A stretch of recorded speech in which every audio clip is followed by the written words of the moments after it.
super passionate about what you do, and that's super applaudable. I love how passionate you are, and I think it's super important. And I really, truly appreciate how much you think, how much value you give to this, and I think it's incredibly impressive. And I love that about you, and I love that you always want to keep going and pushing and doing other things, but it was never required. You need to, I think, allow yourself grace and time. I've just now gotten the point of saying I'm a stay-at-home mom as a job title. Yeah. And like, because it's like I'm a mom, that's like my experience in my family, but like I'm a stay-at-home mom means like I'm responsible for everything about these kids 24/7. Yeah. Like there's not a time that they're with somebody else. Yeah, but that is your job. That's the profession, and that's what you are. You're not draining. You're actively providing something by being a stay-at-home mom. That's crazy, because also what I'm realizing is that stay-at-home mom has really just felt like, and obviously this is my own projection because I got fired, but like stay-at-home mom just meant like I'm unemployed, so I'm at home with the kids. No, your profession is being a mother to our children and a caretaker of our home because I'm at work.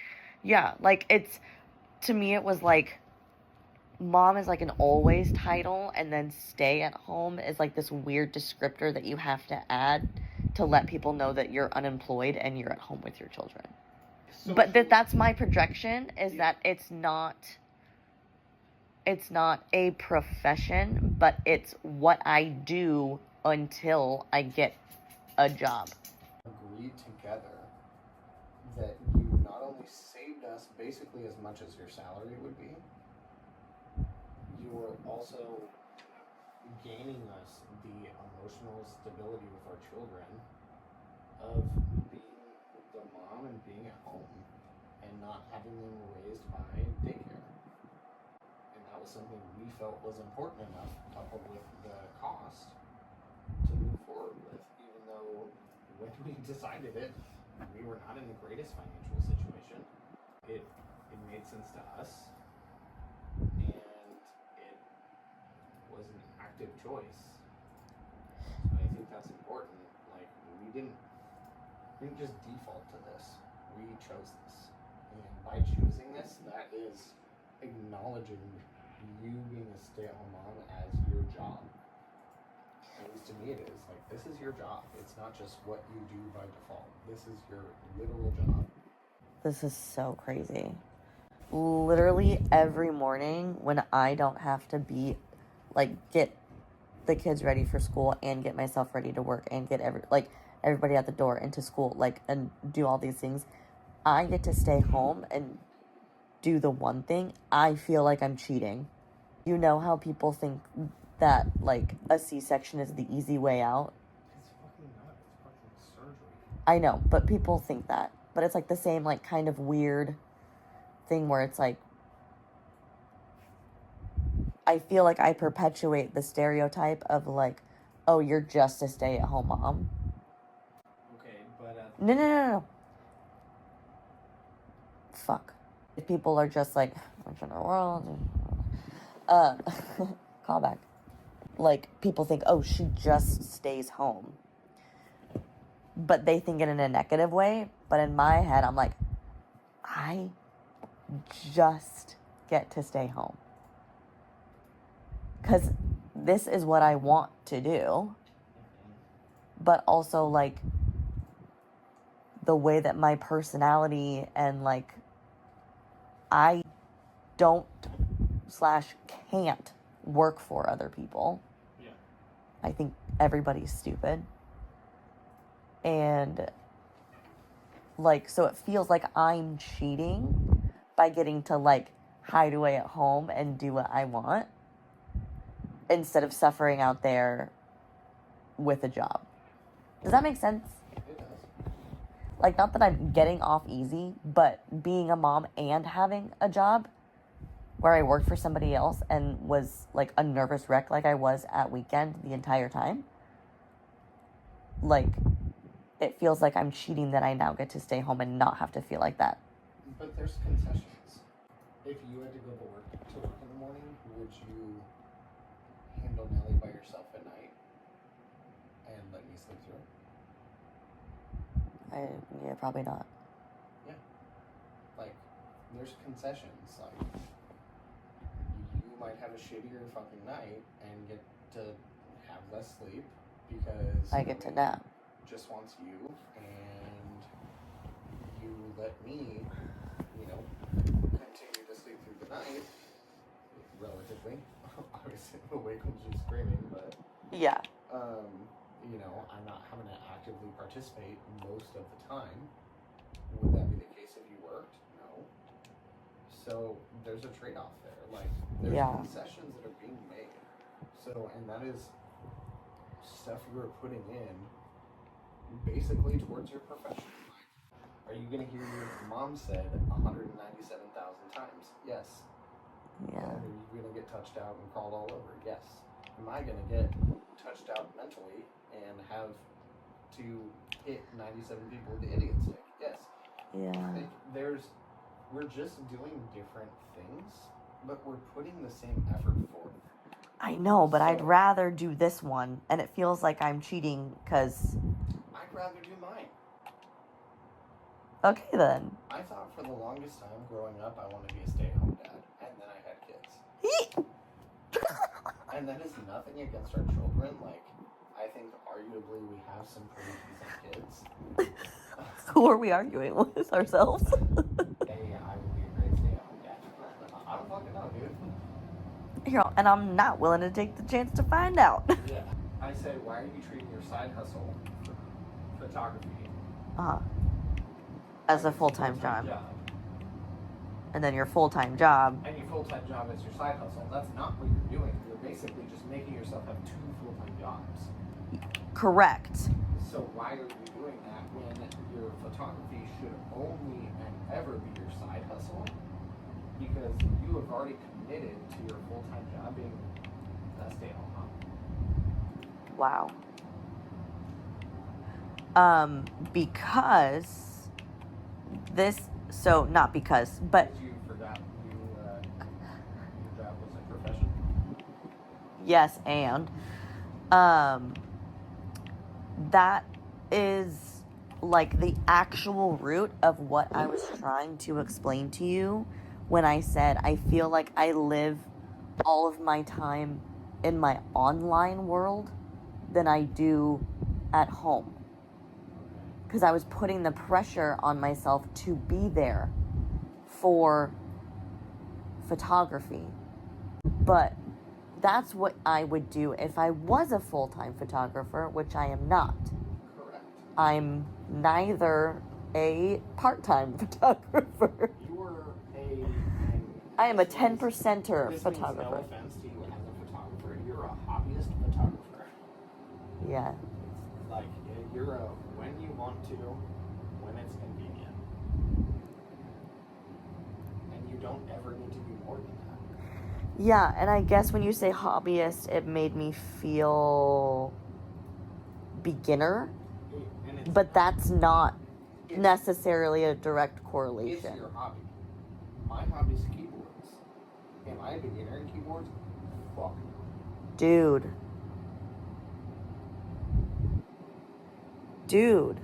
But then, to jump off of that, love this point, we can come back to it if we remember. It makes me feel like I'm not allowed to be a hobbyist photographer and charge actual money unless I've already done the full-time hustle of becoming a really good photographer and can still deliver that consistency and that goodness from the other years of experience of burnout. No, and that is not a us thing. That's a you thing, and media pressure and your self-worth pressures, that's where that is. No, I'm not saying that was from you at all. No, and I'm not taking it as that. I'm telling you where that's from. Yes.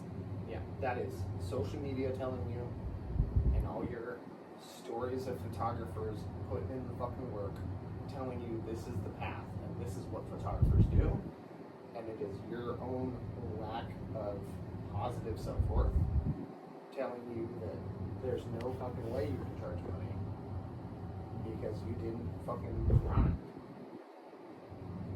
Yeah. But that's not fucking true. I can do whatever I want. They agreed. It's not. I guess it just feels fraudulent. Why? Like, that I'm not giving them, like, their money for paying for me should go to someone who worked harder and has been there longer. But someone who worked harder can be shit. Which is also something to say about, like jobs versus, like, creative jobs. Your whole portfolio is online available for free.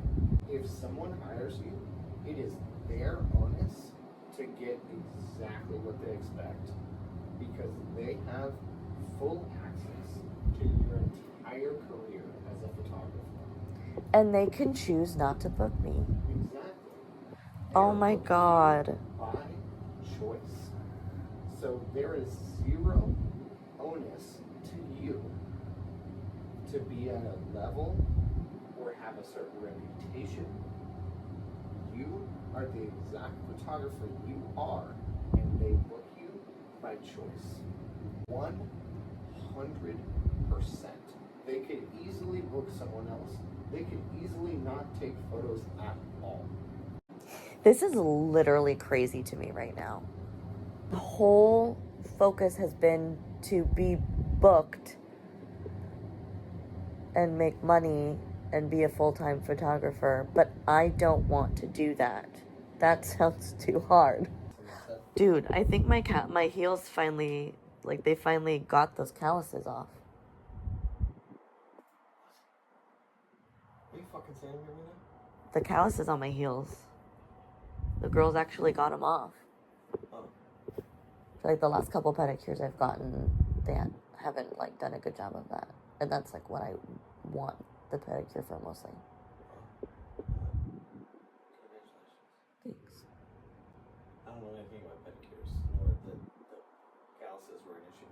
So this is. I get self-conscious about I'm them. reacting in real time now. It's just new information.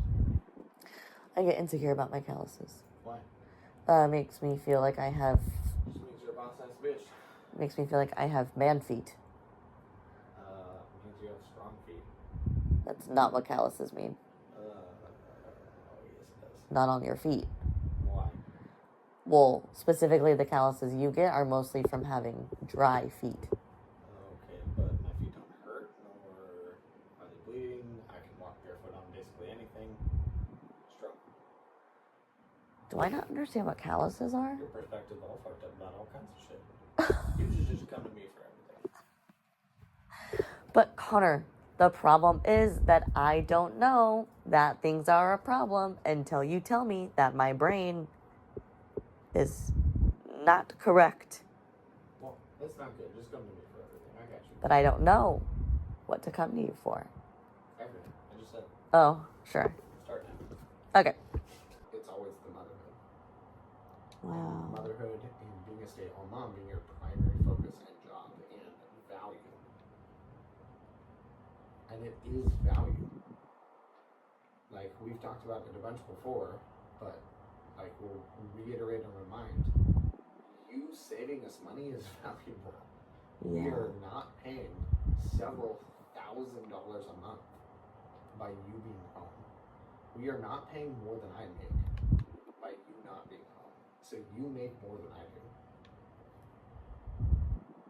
Wait, what? If we had both kids full-time in daycare, we would be paying probably $5,000 a month.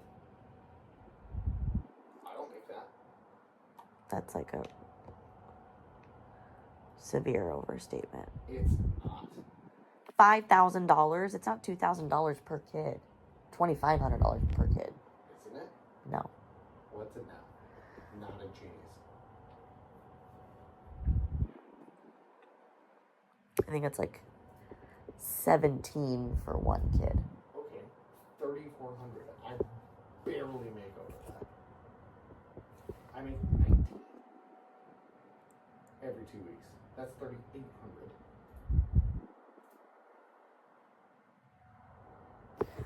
Connor. That's what I'm saying. It is immense value you are bringing by being home. That's a lot. Oh my God. Like, we didn't make this decision lightly, and you've obviously lost the perspective on it, which I'm happy to remind you. Like, you were doing an incredible service to this family being home. And we did the math at the time. There's almost zero job that you could have gotten on the fly that would have paid you what your lack of daycare is contributing. And then that's not even accounting the emotional piece of you, the mother of our children, getting to be the one who raises our children and not being shifted to a daycare. But that's super important to me, and I know it's super important to you. So that $3,400, it was only $400 difference than my actual fucking salary, but might as well be $1,000 difference because you added the emotional stuff. Wow. Like, you bring such an incredible value to our family by being willing and able to be home. This is blowing my mind right now. Yeah, clip that last part. Just save it. Whenever you're feeling down. Future cat, clip the last 15 seconds. It made you feel good. I almost made a joke, like, okay, David. No, it's like... Because I thought that you were clipping it, because again, this is how my mind works, which I now realize how much I hate, is make sure you clip that, thinking clip that for other people to hear. No, I was like... Clip. And to be like, I'm such a good husband. But No. you made it so that I could hear it again. I mean, clip, hey chat, we're live streaming, clip that, so that she can re-listen and remind herself whenever she's feeling down. Thanks. You do a great job. And it's an amazing thing that you do. And I'm glad we're able to do it. I'm so glad we're able to do it. Because both you and I think it's super important that we're able to be so heavily involved with our kids. And I'm so glad that I can randomly pick up Murph, or randomly take him to school, or be here with you girls. I can't wait to listen to this tomorrow. This is literally everything my tarot readings have been telling me all week. We were waiting for this moment. Yeah, I think just for you to say those things in a specific way that clicked was basically like the whole, like, you're kind of lost, you don't know what you're doing, you've forgotten the plot line, you've forgotten the point. That's all I've been hearing all week, but I didn't get it until you just said that. Yeah.